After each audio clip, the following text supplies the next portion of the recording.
Hello everyone, welcome back to Chill Deal Trades, where I analyze stocks so you know what's going on.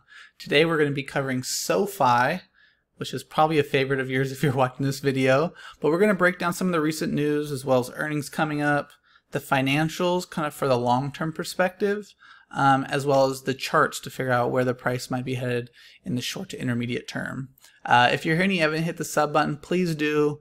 It supports the channel and you join the squad. We're on the race to 500 subs, and once we get there, we'll be starting to do a Friday live stream where we can analyze all the stocks together live on stream. So go ahead and do that and join the squad. But let's jump into things. So the first thing I want to talk about is why has the stock been going down? You know, it's very interesting. A lot of the high speculative, high growth names have been selling off, and I think the easiest way to explain it right now is a lot of fear. A lot of fear around what the Fed is going to do with tapering, with interest rates. And so what money has been doing is money has been rotating into safe, quote unquote, safe assets. And so these are the Googles, the Facebooks, companies that aren't as inflation sensitive, aren't as rate sensitive, aren't as tapering sensitive. And the reason people are going to those names is I think Google trades at like a 30 PE ratio. So that's very, very low historically, or high historically speaking for the overall market. But based on how much companies like Google and Facebook and Microsoft are growing, the valuation is actually not that bad. And so the money is transitioning from something like SoFi to those because SoFi is, you know, they're a high growth company that has a lot of high risk and can be very highly impacted by some of the more macro changes that potentially could be coming for the economy. But more specifically, one of the things I definitely believe that impacted the stock was the lockup expiration. So people who bought shares probably even before they reverse merged and maybe before they even became a SPAC, you know, those really early investors, those are people who are most likely selling out. And they're selling out because they got shares on the dollar, you know, for a few bucks a share. And so they've made incredible profits and they're trying to take some of those. As I've kind of mentioned, as money's been rotating out, these people that own shares are like, you know what, like I can take my hundreds of % gains and throw them into something more safe right now. And so I think that's why we're seeing it.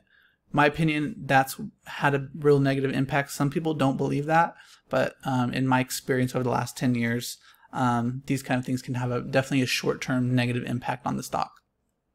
Next thing I want to look at, which I think is really, really important for the company, is that they're announcing earnings on August 12th. So that's going to be super important for the business. And the main reason is they have really large and ambitious growth expectations. And so first quarter, they did great. Let's go to that real quick. You know, they had 216 million, which is up 150% year over year. That is massive growth. And even when it comes to EBITDA, 70 million year over year adjusted. Like these are really positive numbers for the company's long-term growth. And so coming into this quarter, August 12th, mark it on your calendar. It's going to be really important to see if we're seeing that revenue is keeping up with that growth.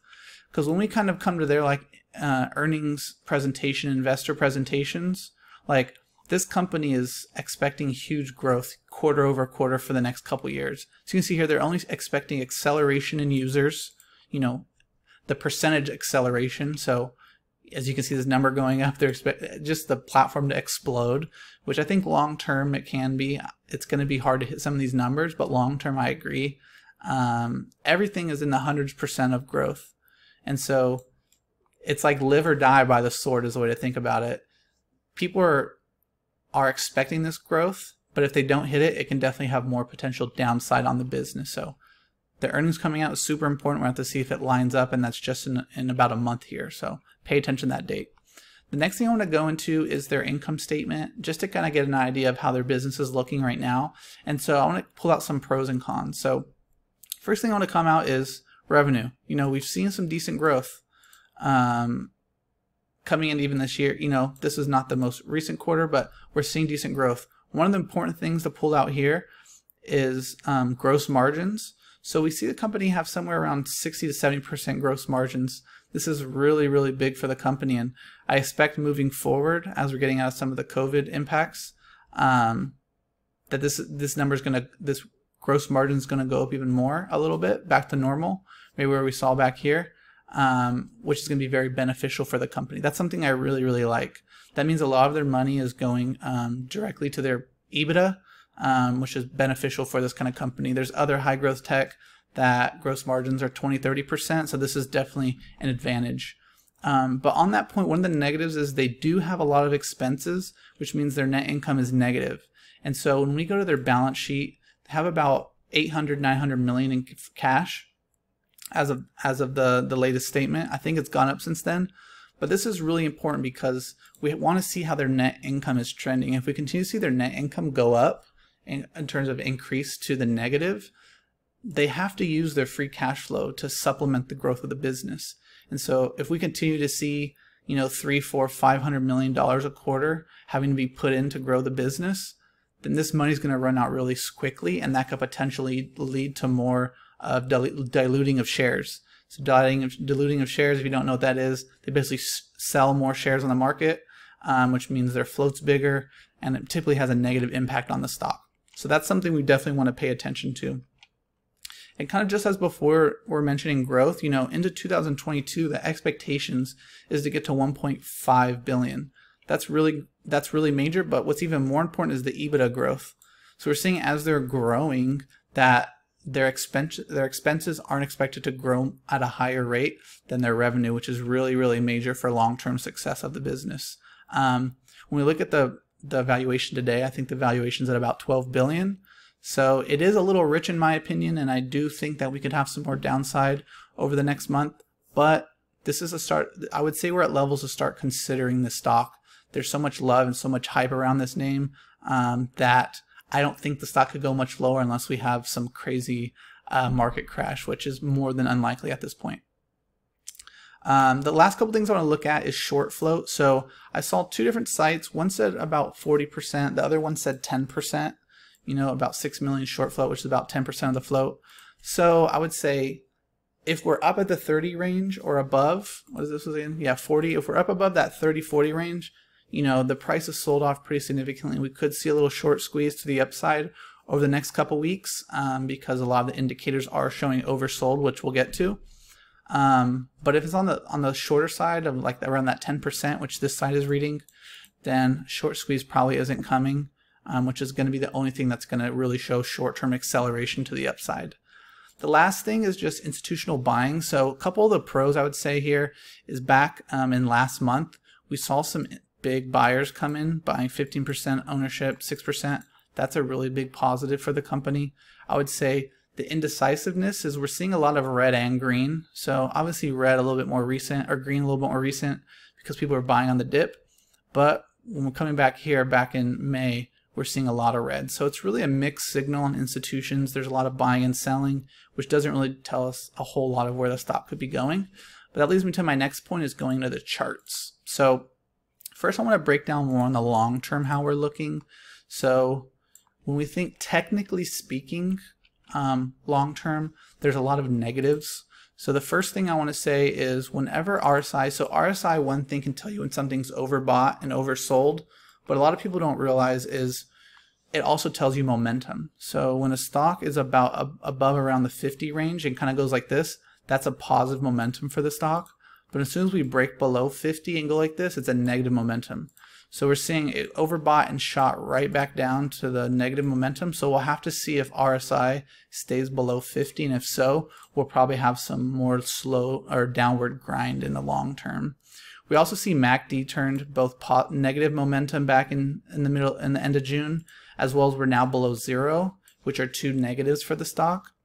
So those are a couple things we're going to want to look at to see if these continue the negative momentum or if they turn positive. When it comes to RSI, we could have a little pop to the upside, and that's mostly because it is getting oversold territory. So when we say RSI get oversold, we typically have a little jump in price. I think this was a short squeeze, and that's why it was such a big jump there. But that's something that we're going to want to keep an eye on here, is where some potential price points for a little squeeze higher. I'm going to say based on how the 20-day is. So when we look at 20-day on the 4-hour chart, we have it around this kind of range right here. So I could see the stock kind of squeezing back up to the 20-day, and if it gets rejected at the 20, then probably more downside.